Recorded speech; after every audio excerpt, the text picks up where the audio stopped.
हाय मेरे प्यारे दोस्तों, मैं राज अमरेश स्टेपिंग स्टोन चैनल पर आपका स्वागत करता हूं। हम लोग एनटीपीसी के मेंस को देखते हुए कुछ क्वेश्चन इंपॉर्टेंट है जो एनटीपीसी मेंस में पूछा हुआ भी है और पूछने की संभावना भी है, वो सब प्रश्न लेके आया हूं मैं। देखिए, प्रश्न तो आसान है, बस थोड़ा सा उसको घुमा दिया है। प्रश्न है, दो समरूप त्रिभुज के क्षेत्रफल क्रमशः 121 वर्ग मीटर और 64 वर्ग मीटर है। यदि पहले त्रिभुज की माध्यिका 12.1 मीटर है तो दूसरे त्रिभुज की माध्यिका क्या होगी। पहले आप समरूप त्रिभुज के बारे में जानिए कि समरूप त्रिभुज के परिमाप का जो रेशियो होता है उसके संगत भुजा के बराबर होता है। जैसे देखिए, अगर दो समरूप त्रिभुज है A B C D E F, ठीक है। एक एक थ्योरम पढ़ते चलिए, जैसे जैसे प्रश्न आते जाएगा मैं आपको थ्योरम बतलाते जाऊंगा। तो अगर ई भुजा इसके बराबर है, ई भुजा इसके बराबर है, ई भुजा इसके बराबर है, माने संगत में है ना, ई कोण इसके बराबर हो और ई कोण इसके बराबर हो तो तीसरा कोण तो अपने आप बराबर होगा। तो ये समरूप त्रिभुज कहलाते हैं। समरूप त्रिभुज की संगत भुजा समानुपाती होती है, अर्थात ए बी का जो रेशियो होगा डी, ए बी और डी का वही रेशियो होगा जो ए सी और डी एफ का होगा। मतलब समझ रहे हैं कि अगर इस कोण के सामने की भुजा ई लेते हैं तो वैसा ही कोण इसमें ई है तो इसके सामने की भुजा ई लेंगे, तो तब ना हम ए बी बटा डी लिए हैं ना। अगर इस कोण के सामने की भुजा ए सी लिए हैं तो वैसा ही कोण इसमें कौन है, ई वाला है, तो इसके सामने की भुजा डी एफ ले लिए। अब कोण ए के सामने की भुजा बी सी लेते हैं तो कोण वैसा ही कोण इसमें डी वाला है तो डी के सामने की भुजा ई एफ लेंगे, ठीक है। और यही रेशियो होता है इसके परिमाप का भी। जो भुजा का रेशियो होगा, जो भुजा का अनुपात होगा, वही परिमाप का भी अनुपात होता है और वही ऊंचाई का भी, ठीक है। ऊंचाई का भी वही और माध्यिका का भी वही अनुपात होता है। लेकिन क्षेत्रफल जो होता है, क्षेत्रफल का जो रेशियो होता है इसके संगत भुजा के वर्ग के बराबर होता है, ठीक है। तो कह रहा है कि दो समरूप त्रिभुज है जिसके क्षेत्रफल क्रमशः 121 और 64 वर्ग मीटर है।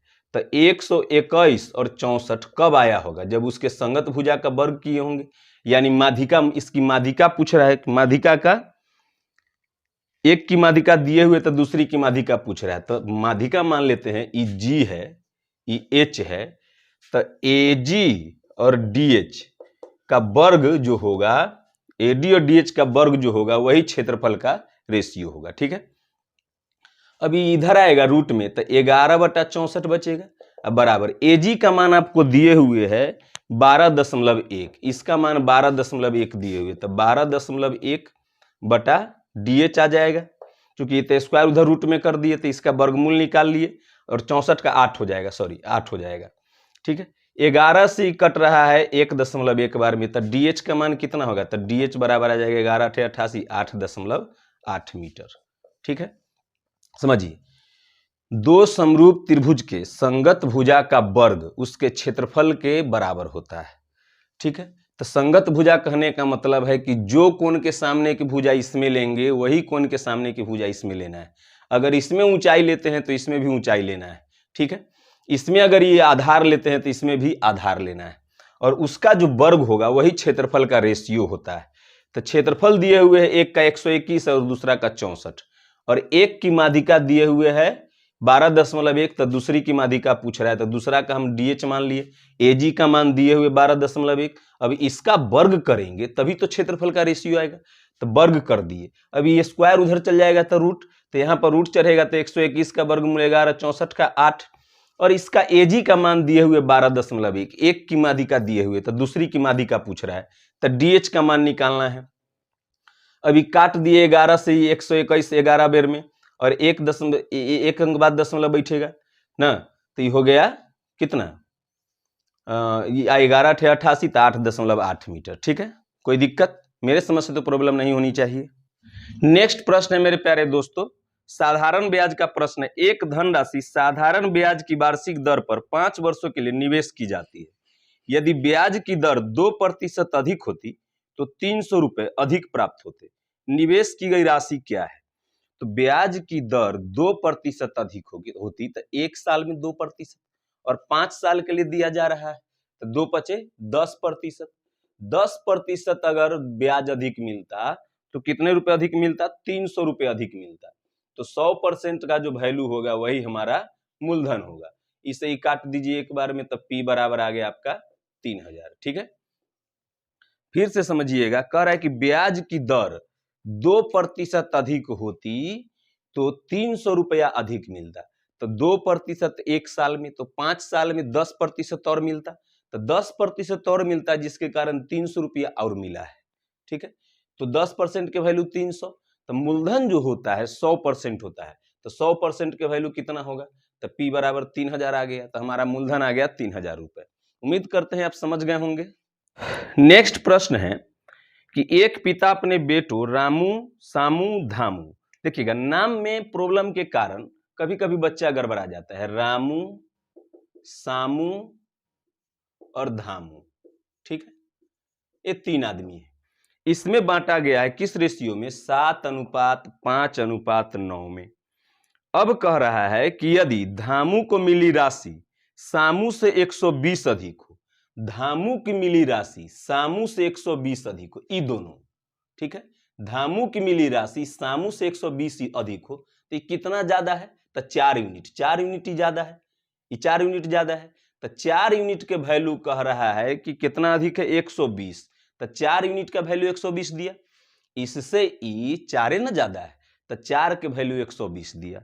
तो पूछ रहा है कि रामू को मिली राशि कितनी होगी?